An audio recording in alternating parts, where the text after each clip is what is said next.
Hello hi, मैं दीपक श्रीवास्तव आपके अपने channel step by step classes आ रहा पर फिर से एक बार स्वागत करता हूं। अभी हम लोग अपने इंग्लिश ग्रामर में फिगर ऑफ स्पीच टॉपिक पर चर्चा कर रहे थे। जिसके बारे में मैंने बताया था कि कुल 11 पॉइंट लगभग हैं, जिसमें आपके इंटरमीडिएट के सिलेबस के लिए 7 ही महत्वपूर्ण है। आपके इंटरमीडिएट के सिलेबस के लिए 7 ही महत्वपूर्ण है, जिसपे मैं 7 पे पहले चर्चा कर चुका हूं। अभी 8 से शुरू करते हैं। साथ ही साथ इस बात का ख्याल रखेंगे कि आज हमारा ये फिगर ऑफ स्पीच पूरा कंप्लीट हो जाएगा, खत्म हो जाएगा।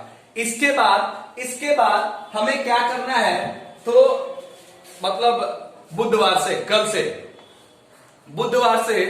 कल से आप क्या करेंगे कि ये जो किताब आपको पढ़नी, लिटरेचर की किताब 100 मार्क्स में लिटरेचर की 2 किताबें पढ़नी है, एक रेनबो और एक स्टोरी ऑफ इंग्लिश। तो आप क्या करेंगे कि जो रेनबो की बुक है पार्ट 2, इसके पहले चैप्टर को आप देखेंगे, आप इसको ले लेंगे, शायद आपके पास होगा भी। ये जो पहला चैप्टर आपको दिख रहा है, Indian civilization and culture, Gandhi ji का फोटो दिख रहा होगा क्योंकि इन्होंने ये इस चैप्टर को लिखा है। तो ये लिटरेचर की पढ़ाई हम लोग बुधवार से यानी कल से शुरू करेंगे। तो लिटरेचर की पढ़ाई हम लोग बुधवार शुरू करेंगे। आज हमारा ये topic figure of speech complete हो जाएगा।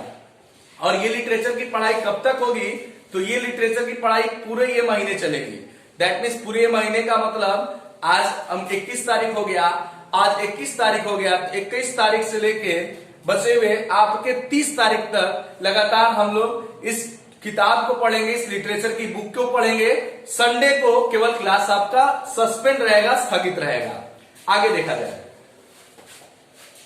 तो 7 के बाद मेरा 8वां नंबर था एपोस्ट्रोफे। 8वां नंबर मेरा क्या था, एपोस्ट्रोफे। एपोस्ट्रोफे का क्या लिखा हुआ definition, it refers to an idea or address.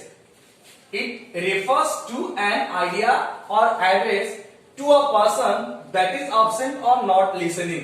कहता है यह एक विचार बताता है जिससे पता चलता है कि या तो व्यक्ति अनुपस्थित है या हमें सुन नहीं रहा है, या तो घटना जिसके बारे में हम लोग चर्चा कर रहे हैं वो ध्यान नहीं दे रहा है। जैसे हिंदी में लिखे हो, इसका अर्थ वर्ण विकार का लोप होता है। इसका अर्थ वर्ण विकार का लोप होता है और इसका प्रयोग किसी व्यक्ति के विचार, किसी पर्सन के थॉट पर होता है या आइडिया पर होता है, जो बताता है कि वो व्यक्ति या तो एब्सेंट है या तो हमें सुन नहीं रहा है। जैसे मैं एग्जांपल लिखा हूं, ओ लिबर्टी का मतलब होता है आजादी। कॉमा, इन्वर्टेड कॉमा में जो है आपका ऊपर जो दिया हुआ है एपोस्ट्रोफी इसको कहते हैं, और कॉमा जो होता है नीचे होता है। दोनों में डिफरेंसेस है कि कॉमा जो होता है नीचे होता है और एपोस्ट्रोफी ऊपर होता है। ओ लिबर्टी, ओ आजादी, व्हेन विल यू कम, आप कब आओगे। तो ये लिबर्टी को अलग कर दे रहा है। लिबर्टी शायद सुन नहीं रहा होगा, शायद वो वहां उपस्थित नहीं होगा। आजादी तो ओ आजादी, तुम कब आओगे। जैसे हम लोग मान लीजिए हम बोलते हैं, अभी हमारे यहाँ लेटेस्ट जो एपिडेमिक एक महामारी चल रही है, oh corona virus, when will you leave all of us. Oh corona virus, कब आप हम सबों को छोड़ दोगे। तो वहां पर जो ऊपर लगा हुआ है इसको एपोस्ट्रोफी बोलते हैं, जो इंडिकेशन ऐसा देता है कि सामने वाला या तो एब्सेंट है या तो हमें सुन नहीं रहा है। तो ये आपका एग्जांपल हो गया, oh liberty, when will you come. आगे चलते हैं 9 नंबर को हम लोग क्या लिखे हुए, हाइपरबोल लिखे हुए हैं। इसका हिंदी हम बताए थे आपको, अतिशयोक्ति होता है। इसका हिंदी में बताया था आपको, अतिशयोक्ति होता है। स्पेलिंग इसका HYPERBOLE। देखिए, it is a way of speaking और writing. It is a way of speaking or writing that makes something sound better।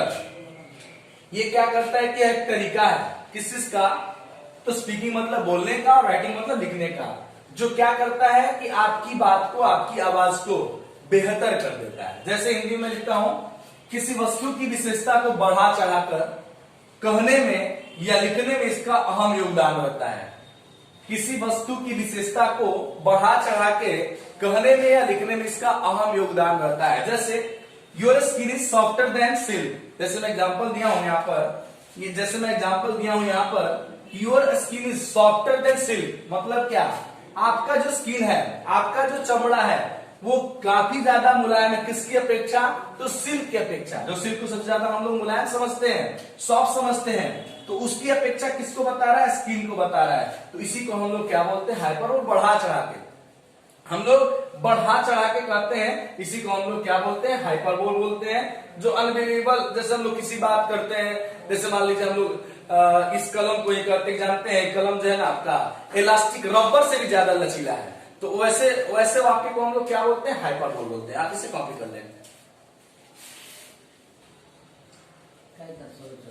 चलो ध्यान दें, 9 नंबर जो है इसको हम लोग ऑक्सीमोरोन बोलते हैं। इसको हम लोग ऑक्सीमोरोन बोलते हैं। ये लिखा हुआ है, it is a figure of a speech. यह एक फिगर ऑफ अ स्पीच है जिसमें in which two opposite ideas are joint to create an effect. Hindi लिखा हुआ है, ऐसे वाक्यांश जिसके दोनों शब्द विपरीत या विरोधी अर्थ वाले होते हैं। जिसके दोनों शब्द विपरीत या विरोधी अर्थ वाले होते हैं। जैसे ध्यान दिया जाए, जैसे मैं एग्जाम्पल लिखा हूं एक एग्जाम्पल लिखा हूं कि there was an employ in the office who was regularly irregular. कहता है कि कार्यालय में एक एम्प्लॉय थे जो कि हमेशा अनियमित रहते थे। तो ध्यान दिया जाए, एक दूसरे का अपोजिट दिख रहा है, ऐसे सेंटेंस को हम लोग क्या बोलते हैं? ऑक्सीमोरोन बोलते हैं। ऑक्सीमोरोन का मतलब क्या बताया हम? कि ऐसे वाक्यांश होते हैं जिसमें दोनों शब्द जो होते हैं विपरीत या विरोधी अर्थ वाले होते हैं, या तो अपोजिट वाले होते हैं या तो अगेंस्ट का इंडिकेशन करते हैं। एग्जाम्पल में दिए हैं कि कोई एक कर्मचारी है, कोई एक एम्प्लॉय है कार्यालय में, जो कि निरंतर क्या है? अनियमित। जो कि मैंने बताया कि जो कि नियमित तौर से इरेगुलर, अनियमित है। और आगे देखा जाए, लास्ट मेरा बचा 7, 8, 9, ये मेरा हो गया 10 नंबर, और ये लास्ट मेरा बचा 11 नंबर। ये 10 और 11 टोटल मेरा खत्म हो जाएगा, समाप्त करते हैं। ये लिखा हुआ ओनोमाटोपोइया। ओनोमाटोपोइया इसको हिंदी में बोलते हैं, सॉरी इसका अर्थ होता है, इसका उच्चारण होता है, जिसका हिंदी होता है ध्वनि सूचक। लिखा हुआ है कि यह एक तरीका है जिससे कोई कवि एक कविता में विचित्र आवाज को रिप्रेजेंट करता है। It is one way a poet can create sound in a poem. यह एक तरीका है जिसकी मदद से कोई कवि अपनी कविता में आवाज, जैसे मक्खियों के भन बनाने के लिए वर्ड यूज करते हैं बस, जैसे हम लोग सांप के फुफकार के लिए वर्ड यूज करते हैं हिस, जैसे हम लोग गरगल का मतलब जैसे गड़गड़ाने के अर्थ में प्रयोग करते हैं। तो ये सारे जो तरीके हैं, जो किसी पक्षियों के आवाज का प्रयोग, किसी जानवरों के आवाज का प्रयोग, एक विचित्र आवाज का प्रयोग कविता में जो हमारे कवि करते हैं, वैसे वाक्यों को हम लोग ओनोमाटोपोइया कहते हैं। आप इसे कॉपी कर लेंगे, लेकिन उसके पहले ध्यान देंगे कि ये मेरा फिगर ऑफ स्पीच पॉइंट खत्म हो गया। जो हमारा नया टॉपिक था फिगर ऑफ स्पीच, आज समाप्त हो गया। हम लोग अभी तक 2 टॉपिक समाप्त कर चुके हैं, एक सिंटेक्स और दूसरा फिगर ऑफ स्पीच। आपको इसमें जो डाउट होगा या जो भी कंफ्यूजन होगा, या तो मुझे कॉल करके या तो कमेंट में लिखकर जरूर पूछ लेंगे।